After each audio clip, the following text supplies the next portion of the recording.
listening to the Questionnaire. Say that again. You're listening to the Questionnaires. I've just started. Right here, for your ears, for your eyes. The Questionnaire. Get your comic on. Poke it out, poke it out, poke it out, poke it out.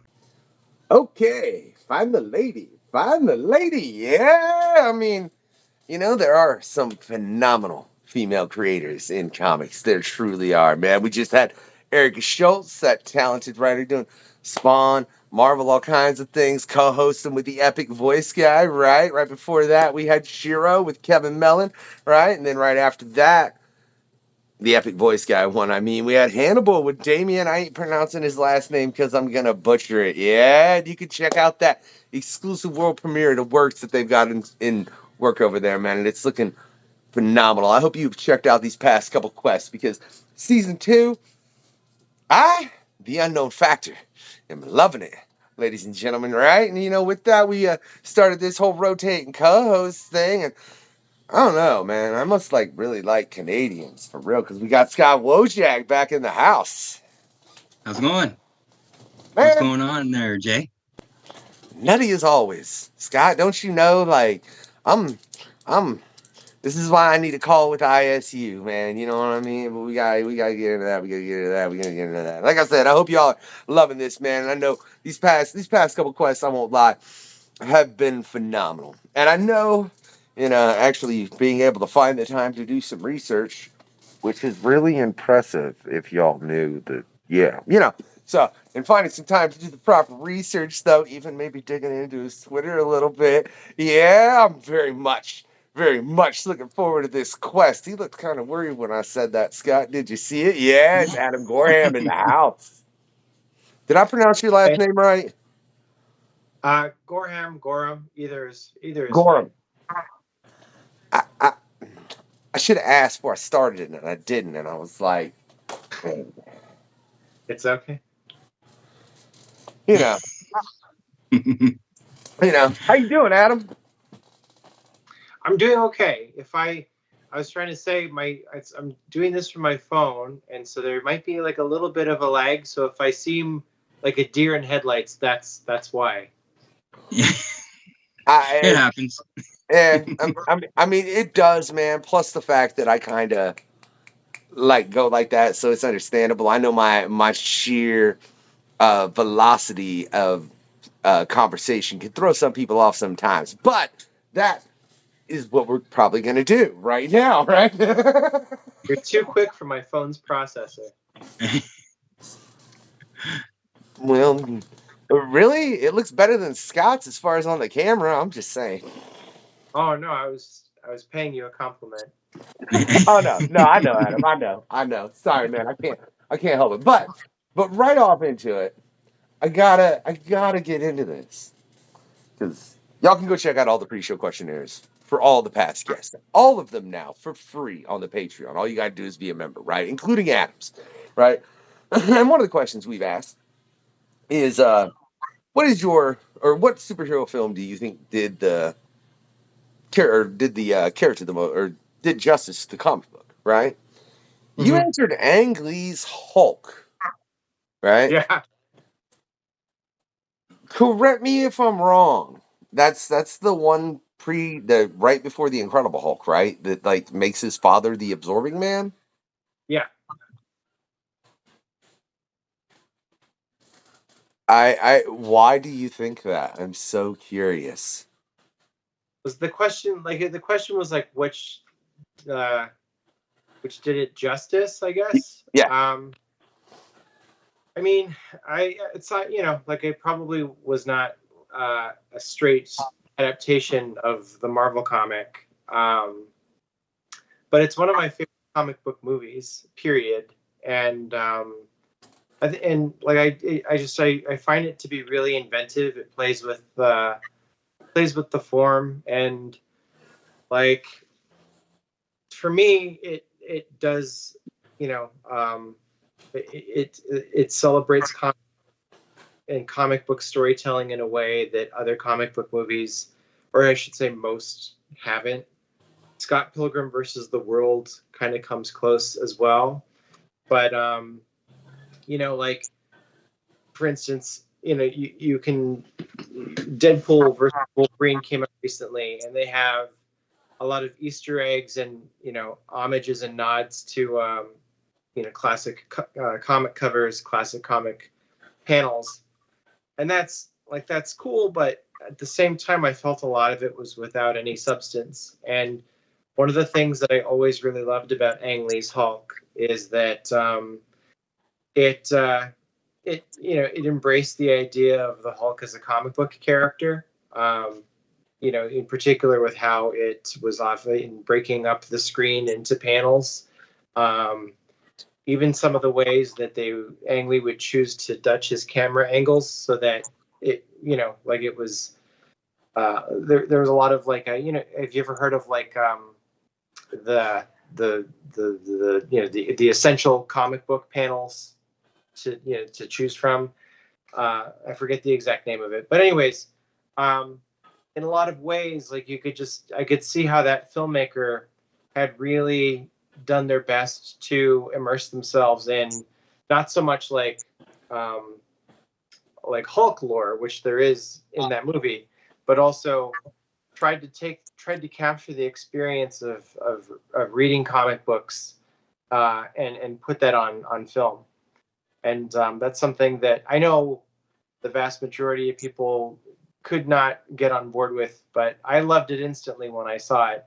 And then apart from that, it treated the Hulk as, because it's a universal picture, so it treated the Hulk as a universal monster, and in the same vein as Creature from the Black Lagoon, Frankenstein, all of those trappings are there and they're intentional. And I thought that was brilliant because you read Hulk comics, especially in the past 10 years, more and more the take on Hulk is that he's more monster than he is superhero. And these days, the last couple runs have taken that to very horrific extremes, which I really enjoy. But the film acknowledges that the Hulk is a tragic monster, in much the same way as the classic Universal monsters are. So I've always found that great as well, and it was an aspect of the character that isn't really present in in Incredible Hulk. In Incredible Hulk and going forward, that aspect gets lost because he has to join a superhero team and he has to be flexible in that way.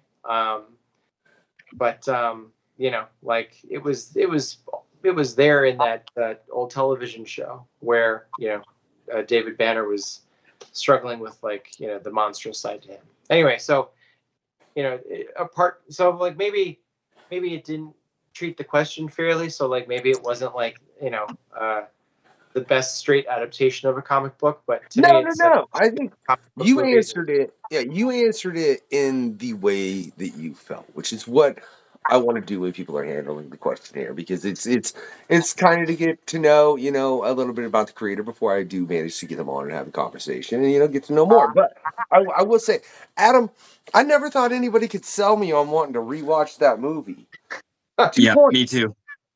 Yeah, 2 points, Adam, because now I'm like, all right, I need to go rewatch Ang Lee's The Hulk, because your other answer, which is which comic adaptation was the worst, that's a fairly common answer that we get. Y'all can go check the Patreon if you want to see what's a fairly common answer we get from creators as far as what some of the worst comic films. Because I know that's been answered at least a few times. Well, the thing about Batman versus Superman, I wanted to give that one a fair shake, and it, I had heard negative things before seeing it. I was taken to see it by a friend of mine at the time, who had some involvement with the film's process of being made. So they had a hand in the development of a very small hand in the production, and so they were very excited about it. And when the negative reviews came pouring out, they took it really personally. They took it really hard. And I remember they called me up and they were like, I feel like everybody's seen a different movie. And do you want to come see it with me? So I, that day went to the movies with them, and I really didn't, for all of the same reasons that I love Ang Lee's Hulk and how it like, you know, found what the essence of that character can be and the essence of like, you know, comic storytelling is. Batman versus Superman did kind of like the opposite of that. Like it took a lot of like hallmarks from those movies, but I feel like really did not understand the subject matter that it was dealing with. This didn't really understand the characters. So, in my mind, those are two ends of the spectrum there. I think, firstly, I think it's hilarious because with those two films, they both share a similar problem for me. One, you made the Hulk's dad absorbing man. Part of my brain was just like, no, okay, I can get over that way quicker than you didn't realize with Doomsday. He doesn't need any powers. He needs to look like he could rip you apart and then do it. He is supposed to be sheer brute force, and that's the thing that suddenly stops this alien of hope and purity. Is just pure unadulterated strength and violence that is unmitigated, Mhm. and I think they did him way more of a disservice with that than they ever did with absorbing man in the Hulk. So there is certainly that fact. Well, you know, like I never had a strong attachment to Absorbing Man, but you know, like I can say that like I find Nick Nolte's performance in that movie is one of my favorites, and it's truly like he gives a truly Shakespearean performance, and also like just the the the effects in his initial transition when his hand is going through the metal and stuff like that, like um, it, one of the most like textually satisfying special effects moments I can think of, because I can you know, I can hear the metal and like it felt very real to me, whereas nothing about BVS has any redeeming qualities. It's funny that you say that specific scene too, though, because I remember that moment where Nick Nolte shoves his hand for the first time in the metal to the point.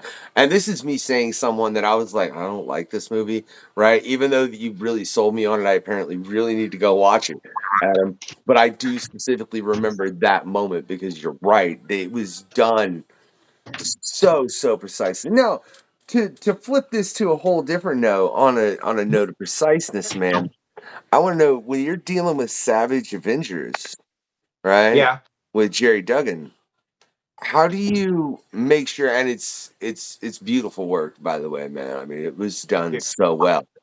But how do you make it to where you balance that cast properly? You know what I mean? Because you have such a diverse cast there that's ranging in a lot of ways. They're all real violent, but one's like I'll shoot you in the face. The other one's like I got my sword. The other one's like sticky stick. How do you make sure you balance all those characters properly within the art from the story that you're giving, to where one doesn't negate the other, as far as especially in the violence with what was being done there? Well, you know, it was for me. It was a lot.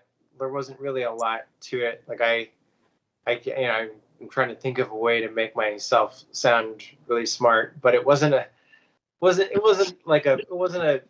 too hard. It's not like I was on a chariot trying to train two separate wild horses. Um, but you know, like I had the one issue on that, and it was pretty much a story in two sections. One was like Doctor Strange kind of having like a sexy romp with Elektra, which was really really fun, and then the back half of it was like just this mini adventure with Conan the Barbarian, but in a contemporary setting. So I got to draw Conan the Barbarian tasting peanut butter for the first time. That was very interesting. But you know, like they kind of, I didn't have to really hold two different styles at the same time. Like they just kind of fit. Like the violence certainly is like the most fun stuff to draw, and with those characters, you know, you're never there's never any shortage of violence. But like I didn't feel like I was juggling too many balls or anything like that. It all flowed very nicely, and a lot of that is probably thanks to Jerry Duggan's scripting. Which is, I'd love to have him on just to talk about his Deadpool run, because honestly, Jerry wrote one of my favorite Deadpool runs, which I don't know if you can tell I'm a fan. Yeah. I like Wade Wilson. What can I say? I relate to him in a way I hope most people don't. But I'm curious, when you're drawing in comparison, because this is something that we had a conversation with on David in the last quest, which you should check out. It was a lovely conversation that, like all these things, went all over the place. But when you're drawing, do you find, because what he said that I found interesting is when he's doing scenes that are more, two people just chilling, chatting, talking, he has a tendency to make sure the lines are very clean. But if it's an action sequence, he'll draw faster to represent the pace of the action. What's your thoughts on that? And do you do anything in kind? I used to be very similar, but like it's there's a natural inclination towards that, just because I think that as comic artists, and I guess like as a reader as well, we just have we like the stuff that is like action packed and violent and looks cool, right? And so we most mainstream comics are chock full of that stuff, and so and most of our favorite artists are people who excel at that, right? And so speaking for myself, when I would try to draw the big action scenes, I'd look towards those particular artists who were very strong at action as my inspiration. And then when I would have to go and do a scene where people are talking and it's taking place inside of an office or inside of a living room, then I'd have to then I was thinking differently. And so you look at different artists, and so you're emulating different qualities from different styles of art. But more recently, when I would look at that older work, I could see how I was basically in two different modes for each type of scene, and I didn't like it. So now I'm trying to find a way where my parlor scenes, people talking, ordinary stuff happening, I'm trying to find ways to make that as exciting as any action thing. So I've been really pushing myself in that sense to make ordinary stuff feel as energetic or interesting as I would something with action. And it requires a conscious effort on my part, but the fact of the matter is that when you draw monthly comics, like, you have to draw, like, you can't all just be action packed, smash stuff. You got to have everything in between. So the trick for me now isn't thinking of those things as things I have to approach differently, but how do I approach all of that the same so that every page is basically dynamite?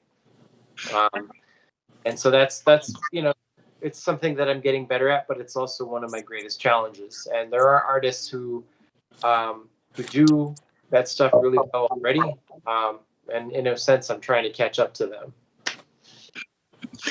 I do have a question, because you mentioned scripting, in the last question, and I know just recently you dropped Godzilla 70th anniversary, where you wrote your own Godzilla, the big one, and then also drew it.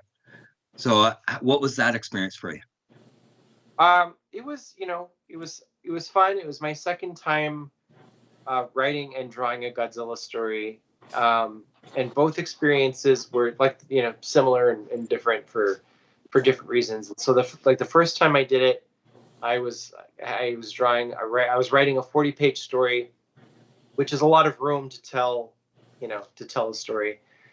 And that came with its own challenges. With the 10-page story, what I found was having to get my story small enough so that I could tell it within 10 pages and I could tell it, clean. So, it was really a great challenge and exercise in trying to boil down a story to its bare ingredients, right?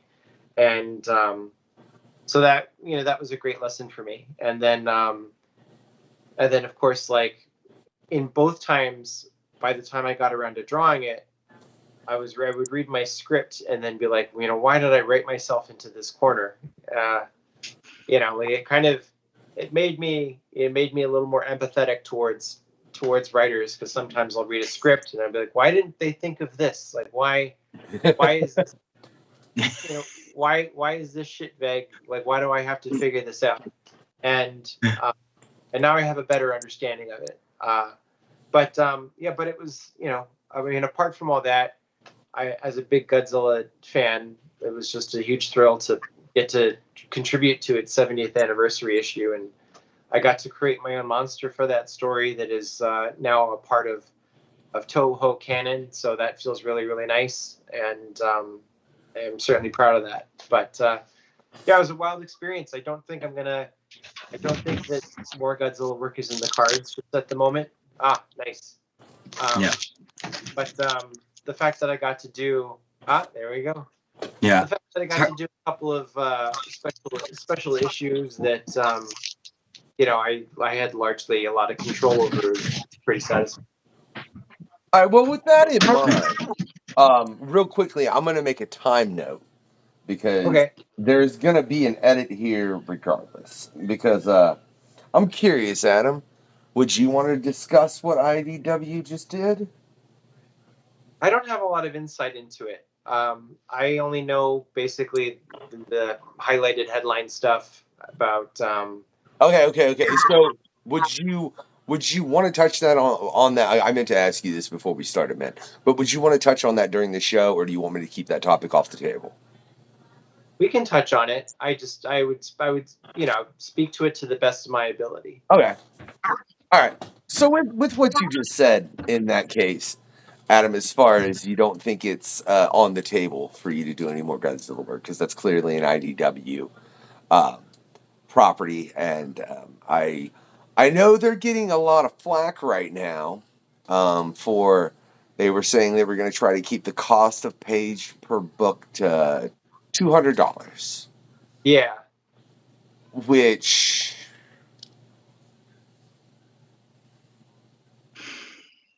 what's your thoughts on that, man? Because I mean, in dealing with all the creators that we do over here at the Questionnaire, and I mean, there's been I couldn't tell you how many, and hearing about page rates, talking about it from everybody with people that have been in the industry from a while, like Stephen Grant and Laverne, to people that are brand new, just jumping in, like Scott.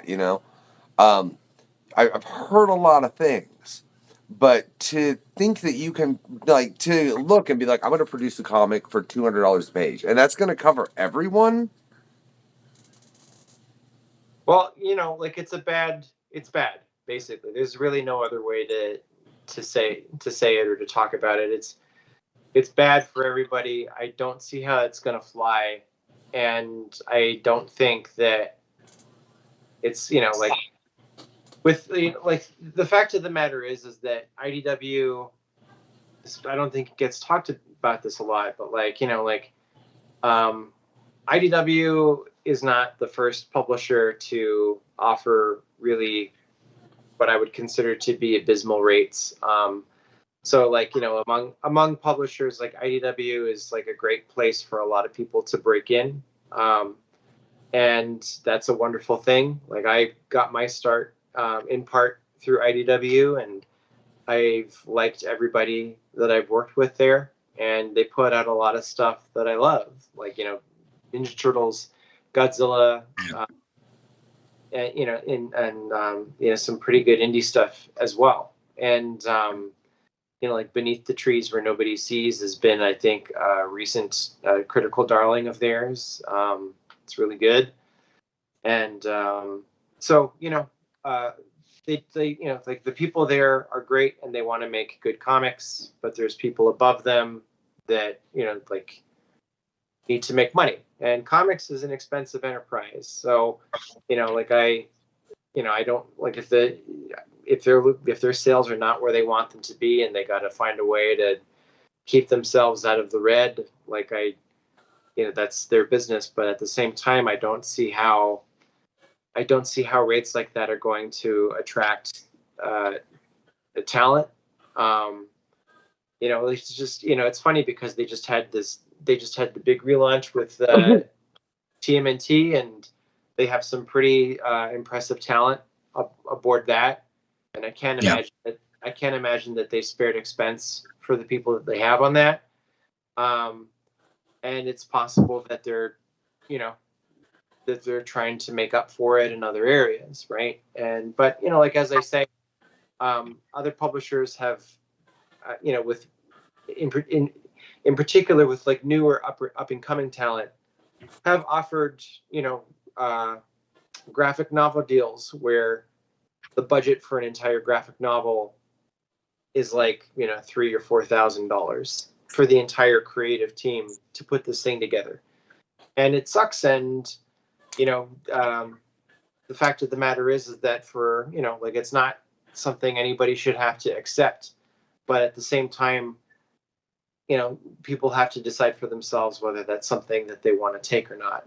But the tricky thing there is that if people do accept it, then it sets a new precedent where if IDW has people accepting these lower rates, then they'll continue to offer them.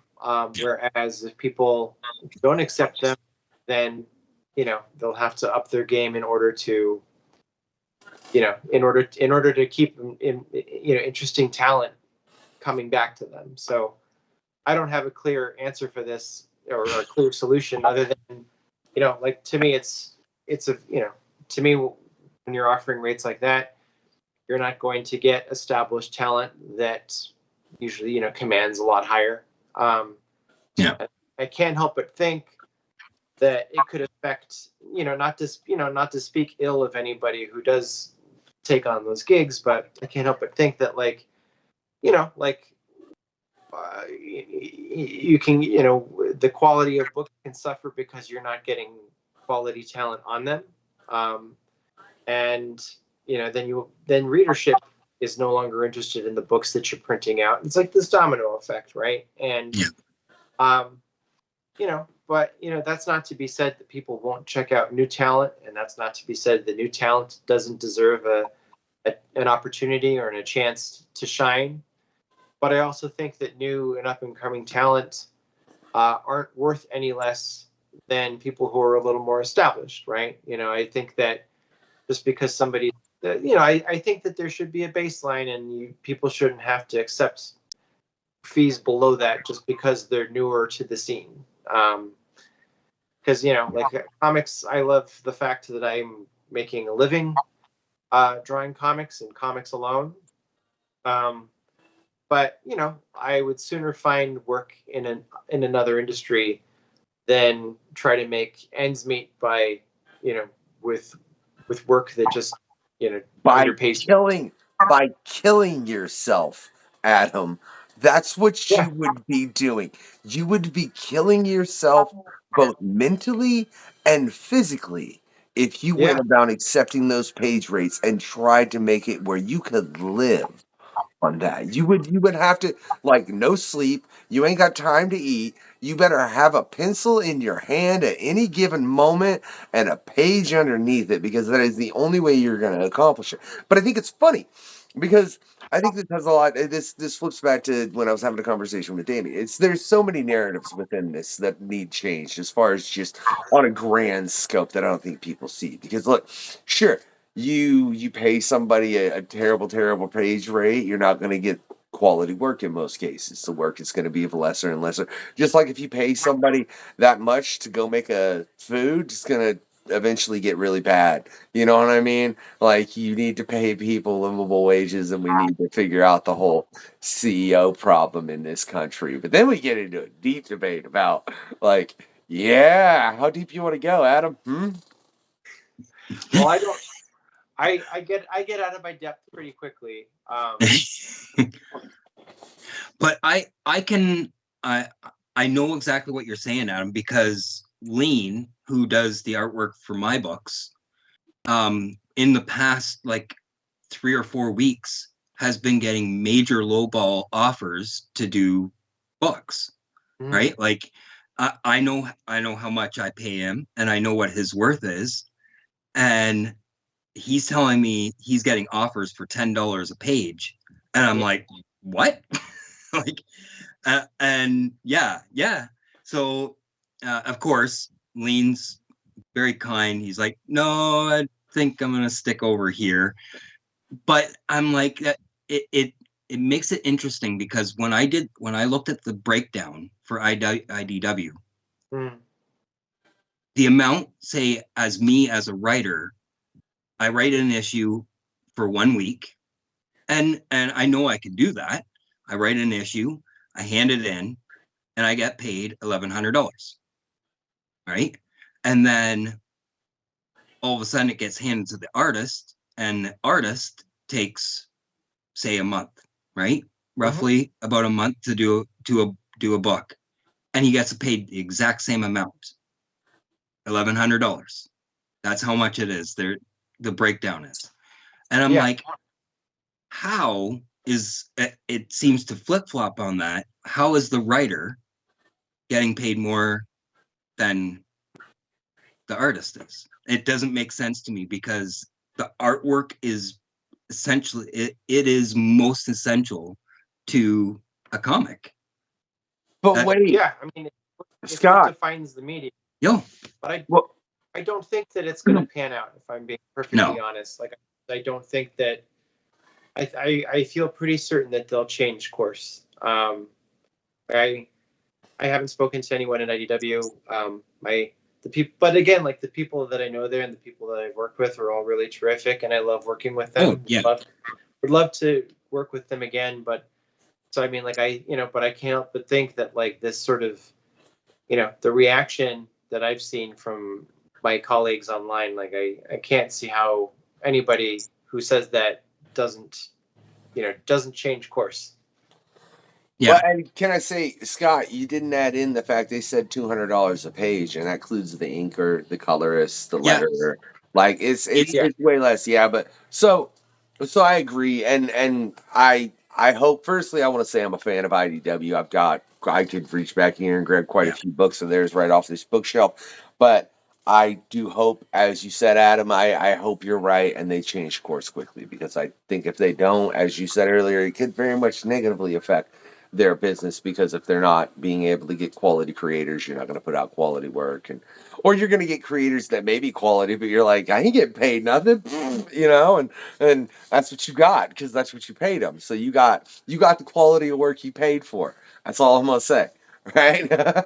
But in that regard, man, what would be your advice for someone that was trying to get into this as an artist, that was looking to get page work from anywhere and everywhere? What do you, especially when it comes to thinking of their page rate? Well, it's kind of a two-part question. So the first part question is essentially a question about breaking in. It's a question that I field a lot, and when I get asked this question by people at conventions or wherever, what most people mean when they say breaking in is, how do you work for Marvel? How do you work for DC? Most people, that's where their mind goes, which is, fair enough.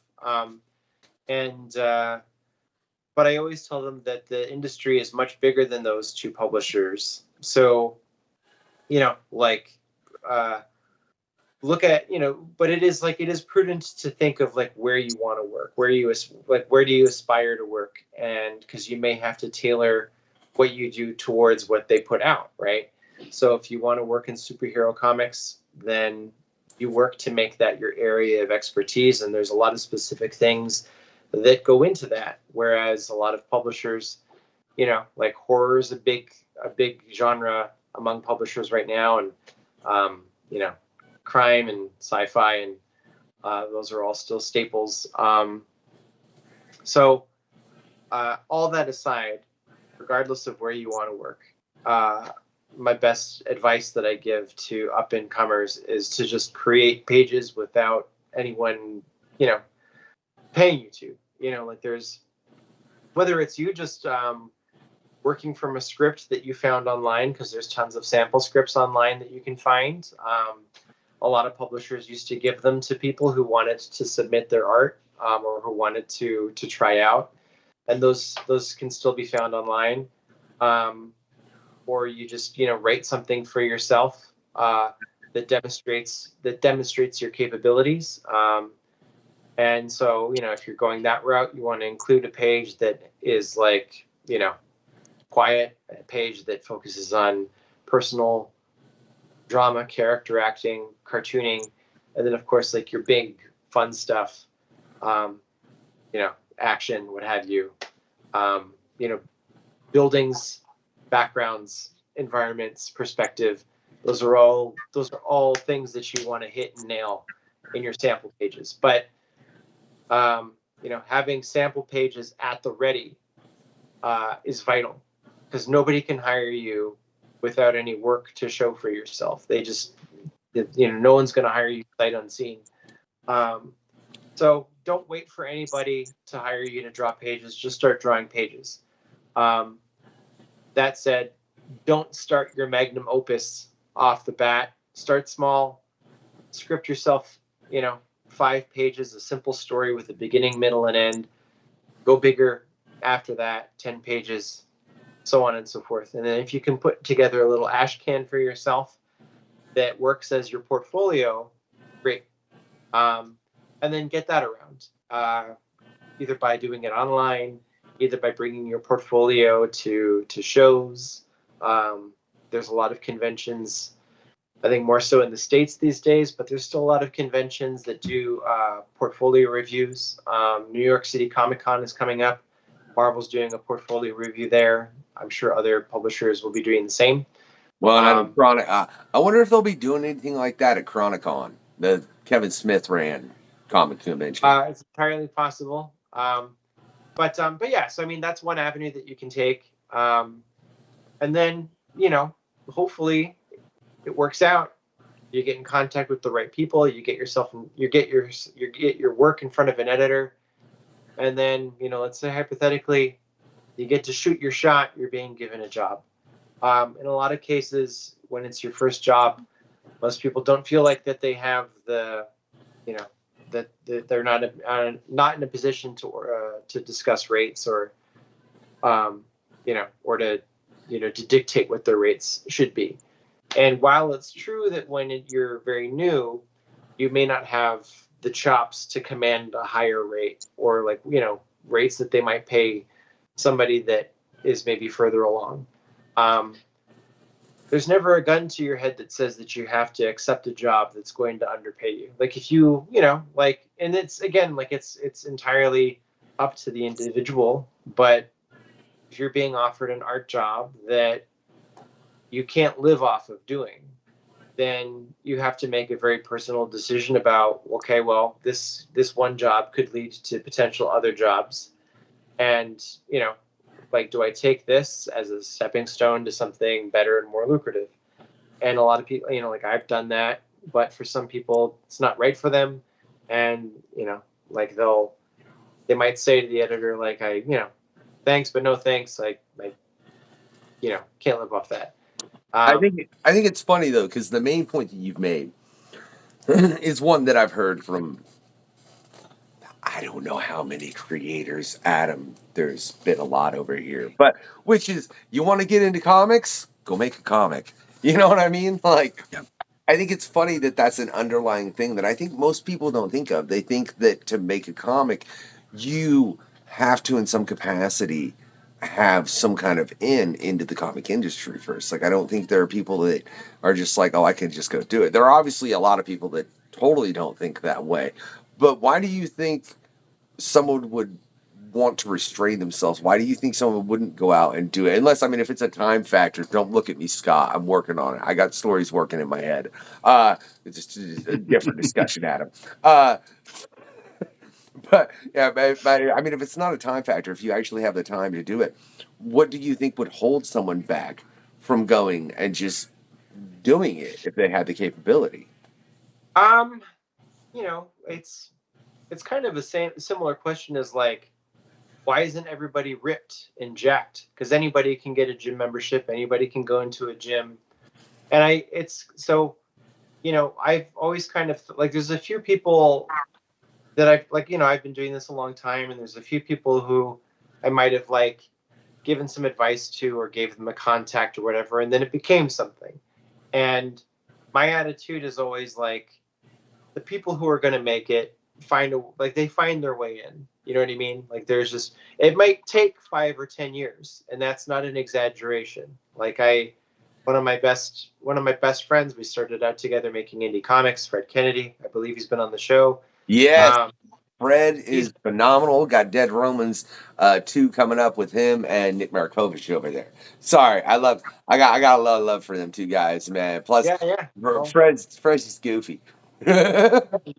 I got a lot of love for him too, and he's terrific. And he's breaking in. You know, he's broken in now, right? He's in, you could say that he's swimming in the mainstream now. But you know, can I say, I don't mean to interrupt you again, but we just had Hannibal Taboo and Damien on, and they're doing The Works, which is a whole thing they're doing with the Sundering universe, and Fred Kennedy is actually doing the voice acting on that as well. You can kick a couple links back and check that preview out, and that's a whole another thing he's going in. He's going into voice acting too, Adam, did you know that?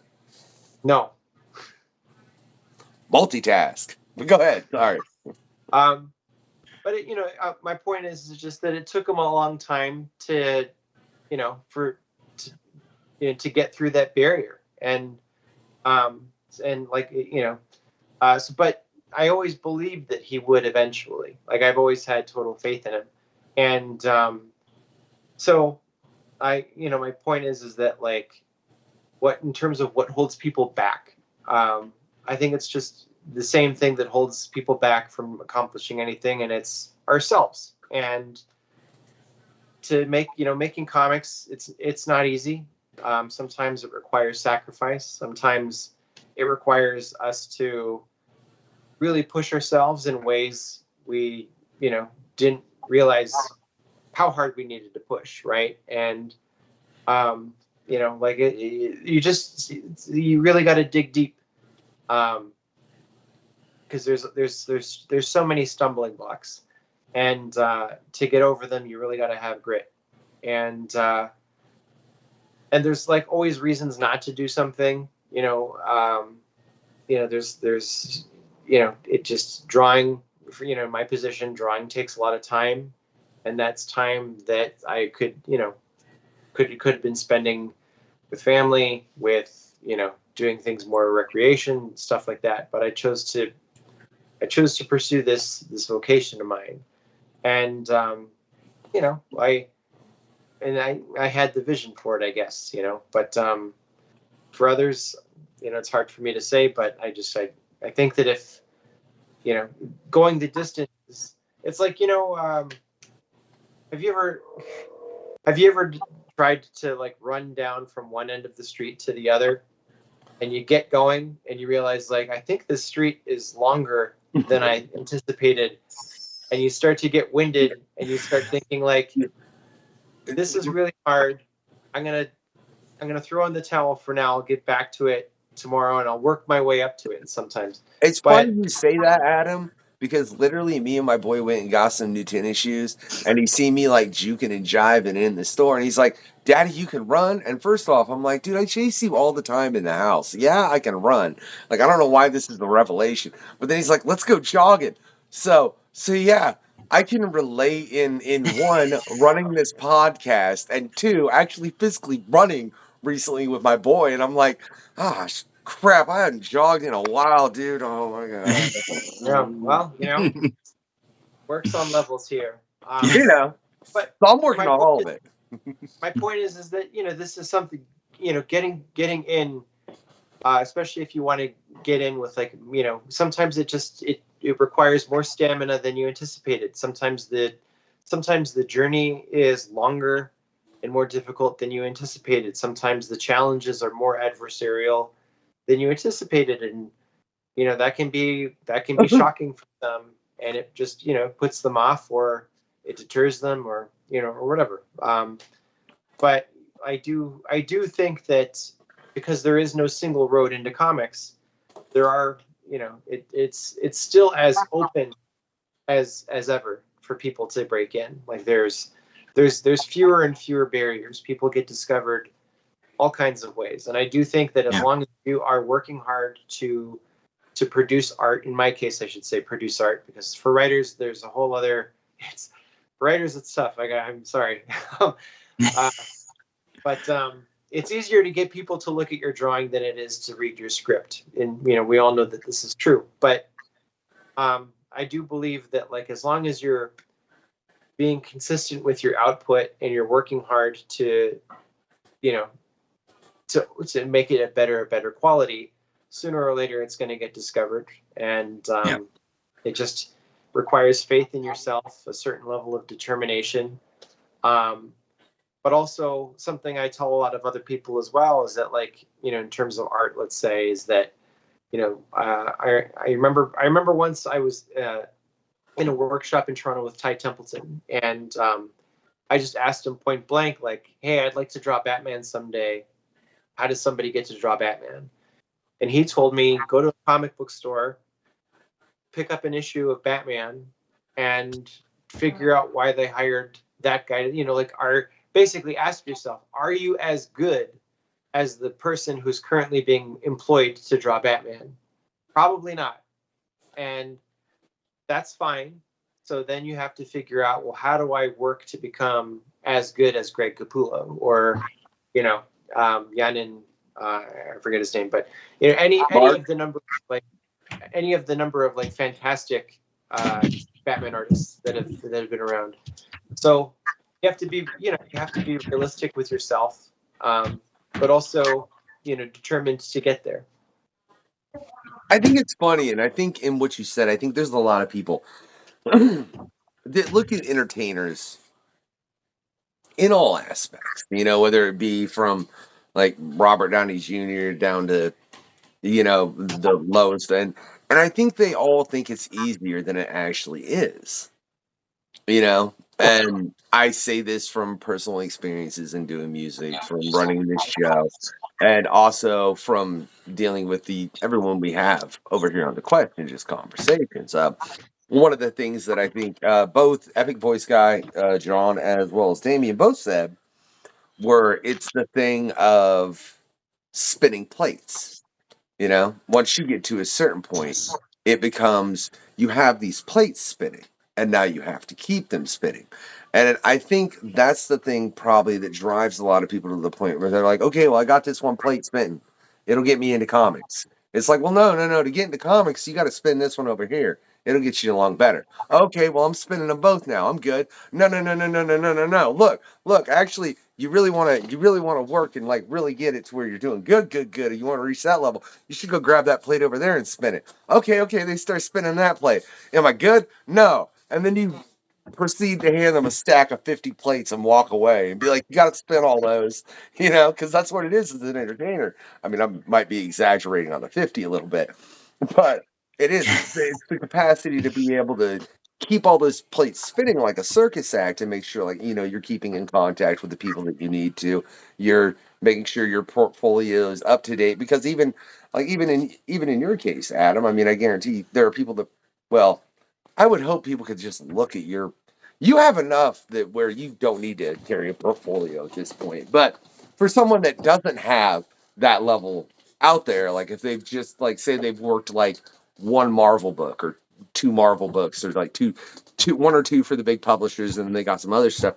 Typically, I would assume they would always want to keep an updated portfolio, within them until they, I mean, obviously, like I said, there's a point where that becomes negated, But until you reach that point, you've always got to keep that plate spinning too, as well as, like I said, just the massive amount of people that you have to contact. And I know that personally. I've contacted a lot of people, Adam. Actually, Scott does that now.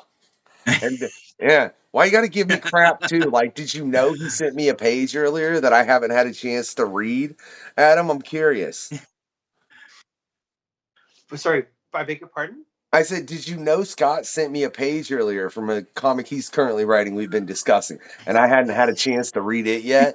Did you know this? Is that why you said that earlier about it's easier to get somebody to look at art than look? Because he sent me some art like a couple days ago, and I'm like, that's dope. Yeah, that's easy. You're right. But like, dude, I got my kid jumping on me. I cannot read this script right now.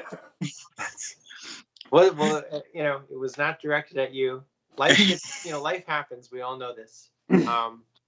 Yeah, you know, life. Well, there's always great equalizers that prevent us from doing the things we want to do. So no, I'll cut you some slack there. I do have one. I have one more question I want to ask there, Adam, because I know you have to get going.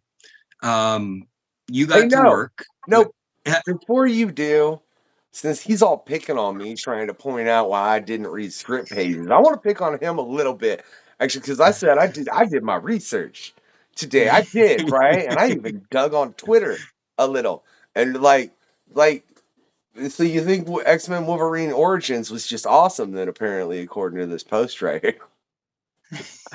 I think that is the best Hugh Jackman has ever looked physically in any of his performances as Wolverine.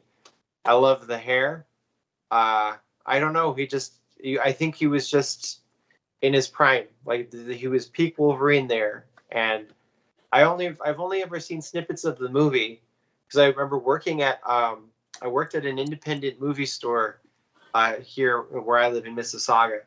And so, you know, it came out on DVD at the time that I was working there. So we had it on the television. And so I'd only ever see it as I was working, and I would see bits and pieces of it. And I mean, everybody knew that it was no good, for well in advance. Right. But it's like he looks fantastic. And as it happens, I'm drawing Logan a bit in my current project, and it's a World War II era Logan. And so I was doing research into the many looks of our dear friend Wolverine, and that's the one that I think takes the cake in my opinion. So you heard it here first, Adam. He said Wolverine or X-Men Wolverine Origins is fantastic. You heard it, right? Right, Scott? That's my endorsement. And I maybe the best depiction of Deadpool on screen. I don't know. I will end this quest right now. There will be no more questions. All right, I gotta ask one more question. Come on. I'm walking away. I gotta go. All right, so when you and I first met, Ashton was with me, and I think it was very close right after you and I spoke at the store at Capcan. We found out that I don't want to say her name, Iman Vellani. Yes, was writing Miss Marvel, who also played Miss Marvel. What was that experience like? And what can you say to her talent? Because it looks like she knows a lot about not just the character, but about comics in general, and from the interviews that I've seen of her. Yeah. So I knew precious little about her, apart from the fact that she, plays a superhero in, the biggest film franchise in the world at the moment, right? So that's really all I knew. And I got an email from my editor asking if I wanted to be a part of it. And, I didn't really, I've had, I did a comic with R.L. Stine where I never once had direct contact with R.L. Stine. It was always through an editor or somebody else, right? Yeah. So I would always get told like, Bob likes this. Bob thinks this looks great. And I expected my experience with Iman to be exactly like that. And pretty much right away, like I was, introduced to her via email. She was on the thread. She was vocal throughout the entire process. Like she knew her script front to back. I mean, she co-wrote it. And yeah, you're right. She, she's a lover of these comics. She was a comics fan, and I believe a Marvel fan in particular, before she was an actress. And so she's, she loves this stuff for real, and she knows it. So, she was, as I was handing in layouts and so on and so forth, she was offering some fun insights, and it was just really refreshing to have that. It, depending on the publisher, sometimes you're just largely dealing through an editor because the writer has written their scripts and they've moved on. They're busy with other stuff. They've got other stuff cooking. Because a lot of comics like that it's sort of a relay race. The baton's been passed to me. I just got to get it to the next guy. So it's not often, in particular at Marvel, to have everybody, like, writing team, editorial, in on the same thread, weighing in on stuff. And so she wound up being the person that I emailed with back and forth the most on that project. And it was just really neat. Like, even apart from the fact that, there's obviously the novelty of working with a movie star. But just, somebody whose enthusiasm for the project and who really seemed to be appreciating what I was doing, it just felt very nice. I felt appreciated. So that was a nice, experience overall. And has to be said, sorry, pardon me. She's fantastic in the role. Like, she's just great. She's terrific. She's you can see why they put this girl in front of a camera. She's amazing. And then I got to meet her at this past Fan Expo. She surprised me. I was at my table, and she had a little disguise on. She approached me at the table and was like, "It's me." And so it was very delightful. But when I got to meet her, one of the first things I asked her was whether she'd be doing other things in comics, because she so clearly has the knack for it, obviously has the passion for it. So I was delighted to hear that she's got more stuff going, not just with Marvel necessarily, but she's, like, apart from doing her acting, she seems like she wants to, really do more comics, which I love to hear. So, that's the experience. It was just, I don't have a bad thing to say about it. It was really good. That's awesome. Yeah, that's really, really cool. And I think that is one of the, there's not a lot of situations within comics where you see that. You have that with what you did. You got Berserker with Keanu Reeves, obviously. I can't think of any other real people to that level of fame, I'll say. There are other people that have put out comic books, but I think they're the tier below, you know what I mean? And I'm not trying to undermine or say anything negative. I'm just saying there are levels of fame, you know what I mean? That's all I'm saying. Don't nobody get mad. I know there are hip hop artists out there that I may or may not know that have done it. So calm down. All right. Nobody wants to upset the hip hop artists of the world. Huh? I said nobody here wants to upset the hip hop artists of the world. I want that on the record. Are you sure? Are you sure? I'll speak for myself then. Okay. You can speak for yourself and Scott, but I'm the unknown factor, Adam. And there's a lot of them. There's a lot of them in that regard that they can think whatever they want, and I don't rightly care. Do me a favor, read a book. Maybe you could write lyrics, right? Maybe even read a comic, right? You learn words. Sorry. Now you've got me on a side note. I'm scared to be a part of a rapper beef. It's that's why I brought you on the show. Sorry, you didn't. It wasn't on the questionnaire, so I didn't.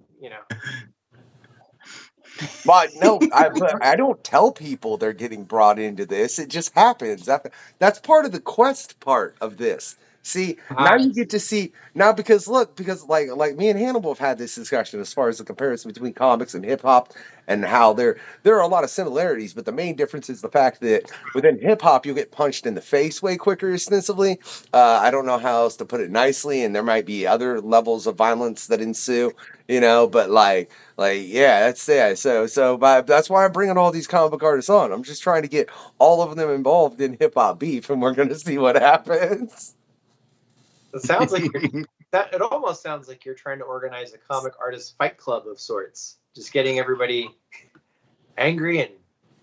But against a bunch of hip hop artists, like against a bunch of underground hip hop artists that most people probably don't even know. And I'm gonna say, and I not really, man. You've got me diversion on such a ramble that I don't even know what I'm talking about at this point, Adam. I'm just making it up as I go along. Like, hey, this sounds kind of funny. Yeah, maybe I should write that comic. Yeah. Comic book creators versus hip hop artists. I mean, you'd have to come up with a better name, obviously. But I don't know. No, I'm just saying, look, I personally have dealt with a lot of hip hop artists that if they read comics, it would do them a favor as far as because it would increase the vocabulary. And while that is your favorite word as far as curse, and I do appreciate the use of that particular 4-letter one, and I really, really do. I think it's a great 4-letter word that has so many different uses. Some people would in that particular community would be more apt to have a larger vocabulary so they weren't rhyming that same word over and over again. Not to say that I haven't done it, but that's neither here nor there, right? Well, I didn't answer that question from the point of view of a lyricist. Just which one do I use the most? And that happens. I'll tell you, you know what it is in the hip hop community? It's funny. We are who we pretend to be. So you must be careful who you pretend to be. And